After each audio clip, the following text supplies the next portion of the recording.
Hello दोस्तों, नमस्कार। एक बार फिर स्वागत है आपका। तो आज है दोस्तों क्लास नंबर 11 और आज भी देखेंगे उत्तराखंड और सामान्य अध्ययन के प्रश्न जो दोस्तों यूके ट्रिपल एससी के पूर्व के एग्जाम में पूछे गए हैं। ठीक है, चलिए फिर शुरू कर लेते हैं आज की वीडियो को। और आज का हमारा दोस्तों पहला प्रश्न है, प्रयाग प्रशस्ति किस भाषा में लिखी गई है, बताइए। तो दोस्तों इसका जो सही उत्तर हो जाएगा वो हो जाएगा दोस्तों संस्कृत में। ठीक है, तो याद कर लेना है दोस्तों आपको। अगला प्रश्न है, भारत में राष्ट्रीय उपभोक्ता दिवस मनाया जाता है। तो राष्ट्रीय उपभोक्ता दिवस दोस्तों कब मनाया जाता है? इसका उत्तर हो जाएगा दोस्तों 24 दिसंबर को। ठीक है, तो याद कर लेना है। चलिए अगला प्रश्न देखते हैं दोस्तों।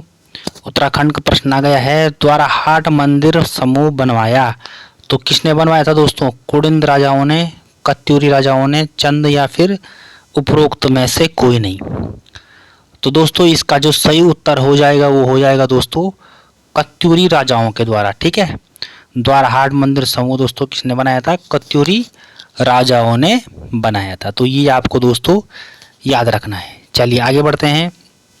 अगला प्रश्न देखिए, मध्यकालीन उत्तराखंड में सिरतान किस व्यवस्था से संबंधित था? बताइए, सिरतान किस व्यवस्था से संबंधित था? तो इसका उत्तर हो जाएगा दोस्तों भू व्यवस्था से। ठीक है, तो ये भी इंपॉर्टेंट प्रश्न है। चलिए अगला प्रश्न देखिए, गोमती सरयू नदियों के संगम पर उत्तराखंड का कौन सा मंदिर स्थित है? बताइए। तो इसका उत्तर क्या हो जाएगा दोस्तों?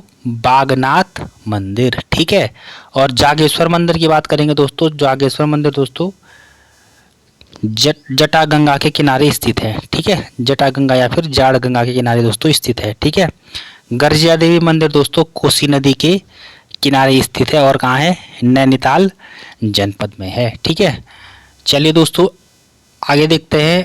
अगला प्रश्न है, महात्मा गांधी ने ब्रिटिश नमक कानून की अवहेलना कब की? चलिए, तो ये भी इंपॉर्टेंट प्रश्न है। इसका उत्तर हो जाएगा 1930 में। ठीक है, तो याद कर लेना है आपको दोस्तों। अगला प्रश्न है, हारुल उत्तराखंड की किस जनजाति का नृत्य है? महत्वपूर्ण है दोस्तों, बहुत पॉपुलर है हारुल नृत्य। ठीक है, तो किस जनजाति में प्रसिद्ध है दोस्तों? ये उत्तर हो जाएगा जौनसारी जनजाति में। ठीक है, तो दोस्तों ये आपको याद कर लेना है, ये क्वेश्चन इंपॉर्टेंट है। अगला प्रश्न है, अल्मोड़ा जेल की स्थापना हुई थी। तो दोस्तों अल्मोड़ा जेल की स्थापना कब हुई थी? 1816 में। ठीक है, याद रखना है। चलिए आगे बढ़ते हैं दोस्तों। अगला प्रश्न है, निम्नलिखित में से पर्यावरण की सुरक्षा का उल्लेख भारतीय संविधान के किस भाग में है? ठीक है, या किस सूची में है? तो किस सूची में है दोस्तों? राज्य सूची में है, संघ सूची, समवर्ती सूची या इनमें से कोई नहीं? तो यहाँ पे उत्तर हो जाएगा दोस्तों समवर्ती सूची। ठीक है, पर्यावरण की सुरक्षा का उल्लेख दोस्तों समवर्ती सूची में है। चलिए आगे बढ़ते हैं। अगला प्रश्न है, उत्तराखंड के किस शहर का पुराना नाम ग्रास्टिनगंज था? बताइए, किसका नाम था दोस्तों ग्रास्टिनगंज? तो यहाँ पे दोस्तों जो सही उत्तर हो जाएगा वो हो जाएगा दोस्तों टनकपुर। ठीक है, टनकपुर का नाम क्या है दोस्तों प्राचीन? ग्रास्टिनगंज। ठीक है, तो ये दोस्तों आपको याद रखना है। अगला प्रश्न देखते हैं दोस्तों, भारत में श्रमिकों के रोजगार का मुख्य क्षेत्र है तो कौन सा है? प्राथमिक, द्वितीय, तृतीय या फिर उपरोक्त में से कोई नहीं? बताइए। तो यहाँ पे उत्तर हो जाएगा दोस्तों प्राथमिक। ठीक है, चलिए तो ये भी महत्वपूर्ण प्रश्न है। अगला प्रश्न देखते हैं दोस्तों उत्तराखंड का, श्री भुवनेश्वरी महिला आश्रम अंजनी सैन टिहरी गढ़वाल में है जो। ठीक है, तो इसके संस्थापक बताने हैं दोस्तों कौन थे? ठीक है, तो यहाँ पे दोस्तों जो सही उत्तर हो जाएगा वो हो जाएगा दोस्तों स्वामी मनमंथन। ठीक है, तो ये भी इंपॉर्टेंट प्रश्न है, याद रखना है। आगे बढ़ते हैं दोस्तों। अगला प्रश्न है, वह मेमोरी जिसमें डाटा को पराबैंगनी प्रकाश से मिटाया या नष्ट किया जा सकता है कहलाती है। तो कौन सी मेमोरी कहलाती है दोस्तों? तो इसका उत्तर हो जाएगा दोस्तों यहाँ पे ईपी रोम मेमोरी। ठीक है, तो ये आपको दोस्तों याद करना है। चलिए अगला प्रश्न देखते हैं दोस्तों, उत्तराखंड का हरेला पर्व संबंधित है तो किससे संबंधित है दोस्तों? पशुपालन से, लोक नृत्य से, पौधारोपण से या फिर उपयुक्त सभी से? बताइए।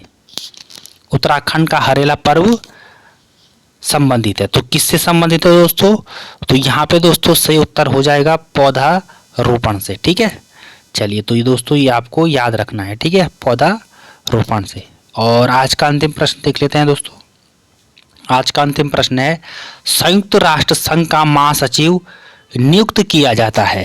तो दोस्तों ऑप्शन है महासभा द्वारा, सुरक्षा परिषद द्वारा, महासभा की सिफारिश पर सुरक्षा परिषद द्वारा, या फिर सुरक्षा परिषद की सिफारिश पर महासभा द्वारा। बताइए दोस्तों इसका उत्तर क्या हो जाएगा? तो दोस्तों इसका जो सही उत्तर हो जाएगा वो हो जाएगा ऑप्शन नंबर डी, सुरक्षा परिषद की सिफारिश पर महासभा द्वारा। तो दोस्तों ये आपको यहाँ पे याद रख लेना है। ठीक है, तो दोस्तों ये थे आज के महत्वपूर्ण 15 प्रश्न। ठीक है, तो हमने आज 15 प्रश्न देख लिए हैं दोस्तों यहाँ पे। ठीक है, चलिए तो मिलेंगे अगली वीडियो में दोस्तों। धन्यवाद।